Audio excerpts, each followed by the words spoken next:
bringing you the latest news from Liberty Athletics. This is the Patriot Fan Zone podcast from 100.7 The Score. Welcome back. We are in the high school fan zone on 100.7 FM. We move into the Patriot fan zone for the final third of tonight's show, final show of the week.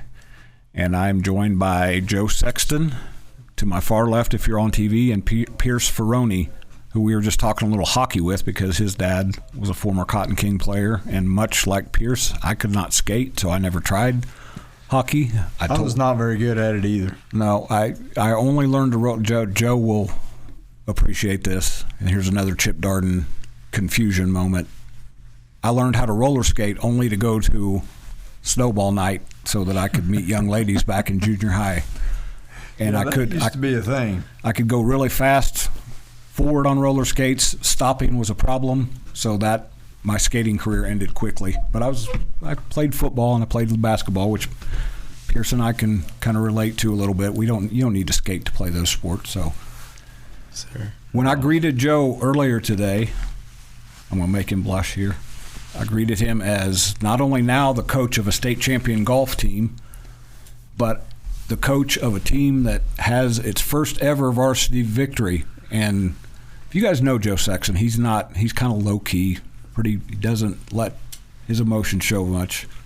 Joe, you were pretty fired up the other night after that. You were pretty happy with your guys. Now, that was for your guys, too. Yeah, I would say probably for our guys would be, just seeing how excited all the guys were after the game. And, especially after our overtime loss to Idalou and the way we lost that game.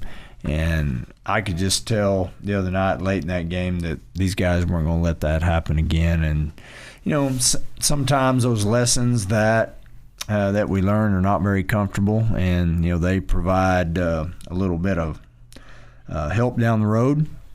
And I think that really helped us the other night is seeing, what happened to us in overtime against Idalou, and they weren't going to let that happen again. So 35-28 against Fort Stockton. And Pierce, what Coach just said there, was there any discussion on the sidelines among you guys of not again, we've been through this, we know what that feels like, let's kind of figure out what the other side feels like now? Yeah, so when our offense got stopped, we came off and they got a touchdown, and we were just talking, and we were like, we can't happen again. This is our first homecoming.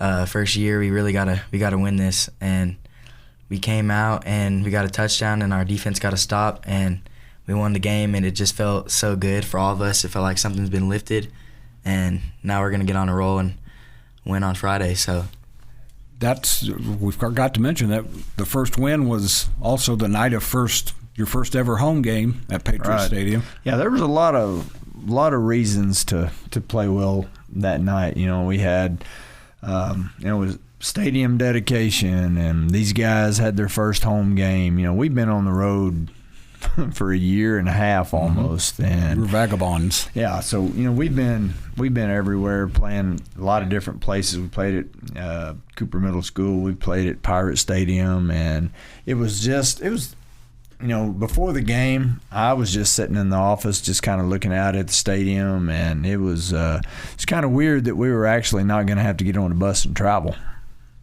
Pretty good, though, Pierce, that you didn't have to. Coach said earlier today that he thought you guys enjoyed coming to school, then walking out to your field house for the first time on a Friday afternoon and just getting dressed instead of packing a lunch and getting on a bus. Yeah, I felt pretty good now that we can play at our own stadium, and it's the equipment and everything. It's just so nice, and it finally felt good to give that stadium a win for its first opening. So something else I talked to Coach about, and Caitlin Anderson, the volleyball coach, when I talked to her earlier this week, when you got to school Monday, how different did that feel for you guys to come back after winning a game instead of those first 4 weeks when you came back? People were still encouraging you, but it's nice to get that encouragement after a win. Mm-hmm. Practice felt a lot different.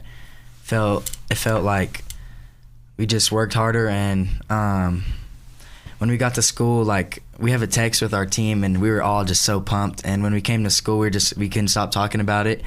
But then one of our captains, Colton, we we went off him, and then we just started thinking about our game this week and how we can enjoy and win for a little bit, but then we got to go think about the next game. So, but for that short period of time, it felt great. And then that next game is right back home. Here we go. Friday night at Patriot Stadium against a good Greenwood team. That's 7 p.m. I have to look over here at my cheat sheet. We'll be on 93.1 Yes FM pregame at 6:30. Patriots have 3 home games in a row. 3 in a row. So after all that travel, I think you've probably earned the right to play at home a little bit. I had several of the guys came up to me after the game. It was like, man, it's so nice playing at home. Because when we've traveled, we've Monaghan's was a pretty good haul, and last year we went all over the place. Just trying to find games. So it was a relief to get to play at home. All right, this question's been stuck in my craw though. It was homecoming. Where were people coming home from? Because they haven't left yet. Well, that's a good question. I thought it was cool, but then I started thinking.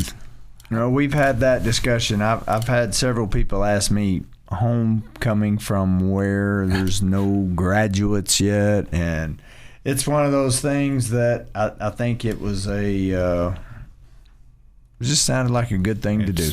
And that's absolutely fine. Colton Bouchard, and who is the queen?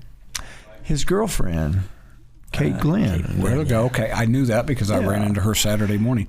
So they're going to have a chance to be two-time defending champions, kings and queens. I'm going to guess that in the history of homecoming, that doesn't happen a whole lot. No, I don't think it's ever happened. No.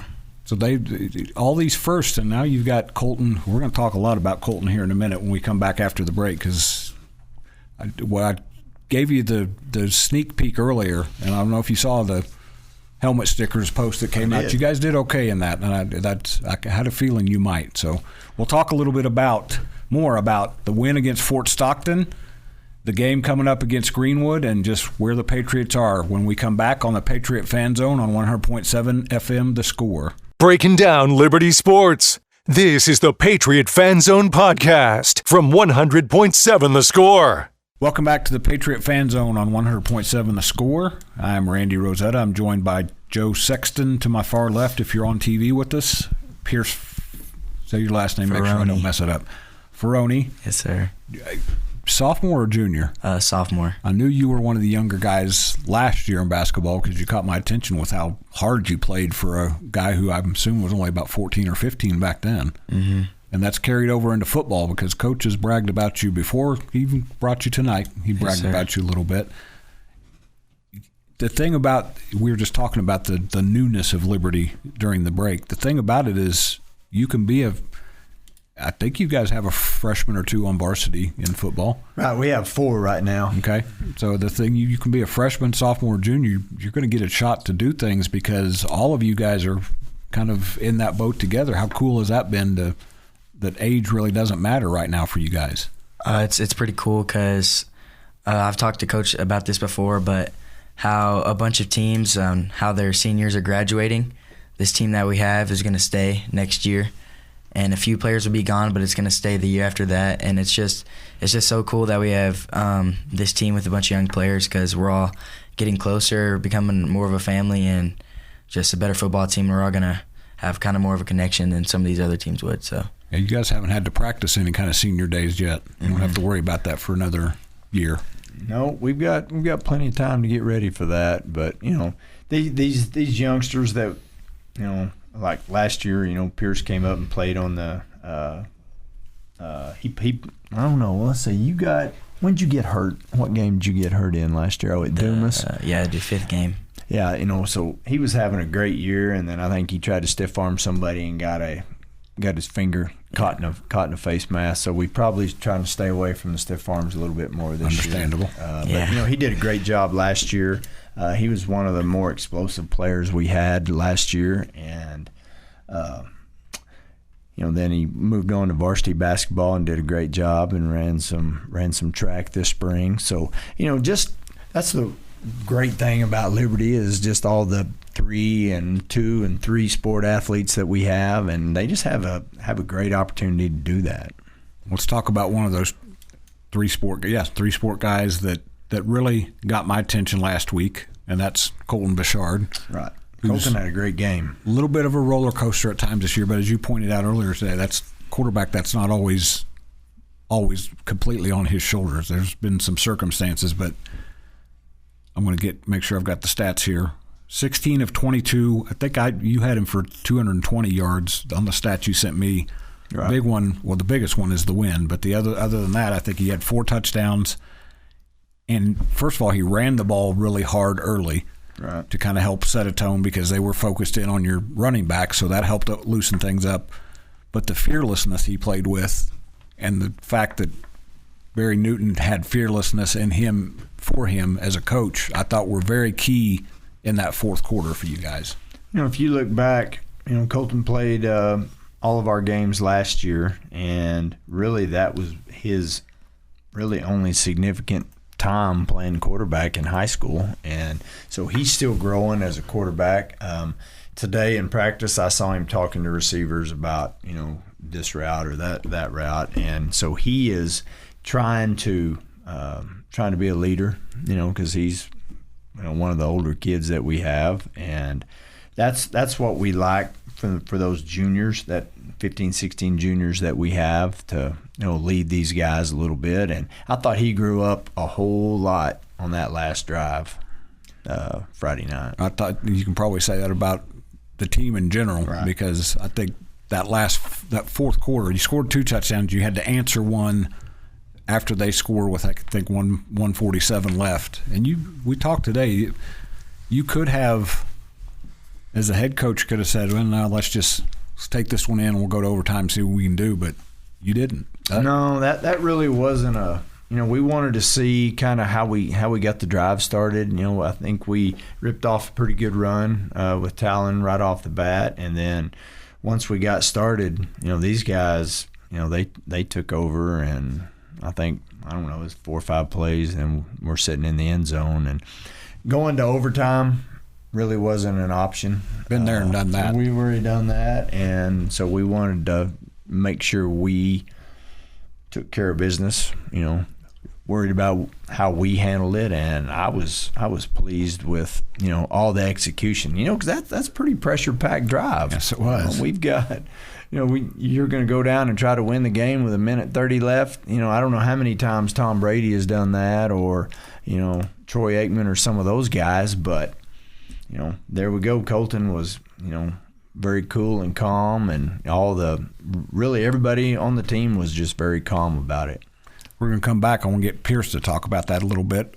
We'll be back on the other side of the Patriot Fan Zone on 100.7 The Score. I am Randy Rosetta, bringing you the latest news from Liberty Athletics.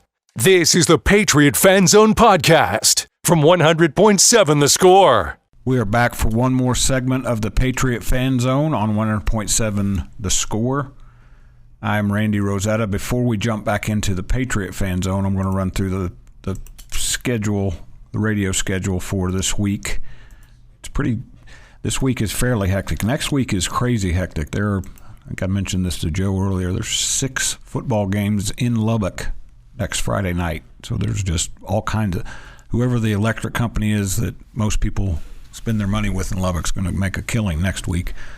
But this Friday, we'll start off with Thursday. Thursday night, Lubbock High is at home against Tascosa. That's on a different network. That's with our guy Rob Burrow and Mark Burrow. Friday, you've got Lubbock Cooper on the road at Wichita Falls Legacy. That one's right here on 100.7 The Score. You've got Monterey and Coronado going at each other at Lowry Field, 7 p.m. That's on 93.7 The Eagle and 96.9 The Bull. These Liberty Patriots are at home against Midland Greenwood. I don't like saying Midland Greenwood. They get mad down there if you say Midland Greenwood, so we'll just say Greenwood on 93.1 Yes FM. And then Idlew, a team that Liberty knows well from baseball and football now, is on the road and playing the Wall Hawks, 7 p.m. Friday on sunny 97.7 FM. The only other game is Estacado was on the road at Andrews on a different network. That is with our guy Nick Long, who also does the Saturday morning quarterback show with Mark Finkner on Double T 97.3 FM. Double T 97.3 FM is also the home for the Friday night live scoreboard show from 10 p.m. to midnight. I mentioned some of those. You guys are familiar with some of those names I just rattled off. You played Wall I'd love to watch Wall and Idlew go after it. You guys played Wall as a JV team last year. Their JV squad last year, and they were very talented, and that would be, to me, of all those games you're talking about besides ours, I would really like to watch that one.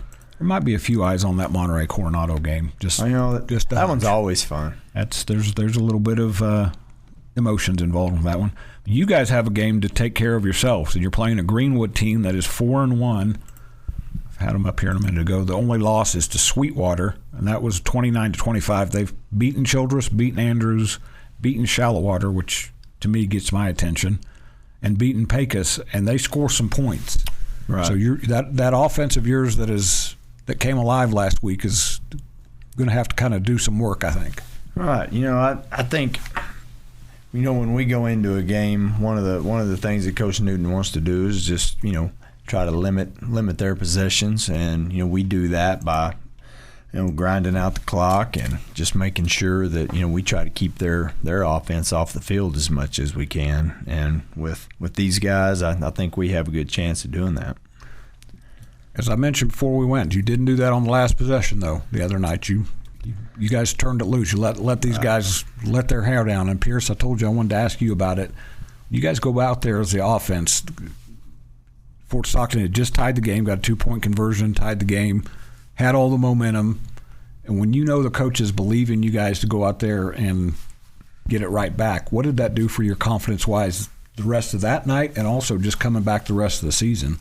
So when I saw them score, my heart was racing, and I was like, is this game going to go to overtime? And Coach, we went kick return, and we went to offense, and all the coaches screaming, get on the line, and we just went play after play, and our confidence went up when Town got a good first down, and then Will got a first down, then I got a first down, and then before you know it, we threw a go ball, and it was a touchdown. And I feel like we kind of they had the momentum, but our fans, our student section, and our sidelines, we had so much energy, and we were so ready for it because we weren't going to take that loss again. So we were so ready to just go and score and win that game. So you guys, you stacked a lot of wow moments on top of each other just on that drive, and then your defense had their own wow moment because Fort Stockton comes out, and Fort Stockton is not a team that was real comfortable throwing the ball, and you guys took advantage of that.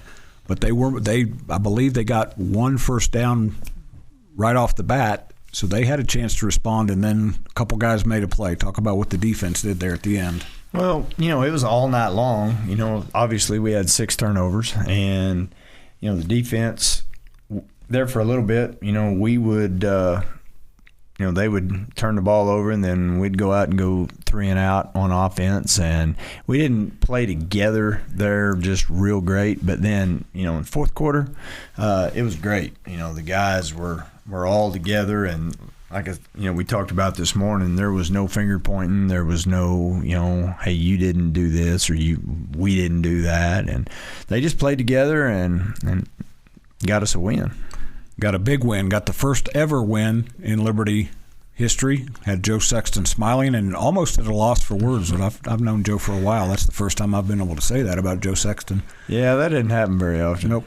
Patriots back in action Friday at home against Greenwood. This is Randy Rosetta, and that's been the High School Fan Zone.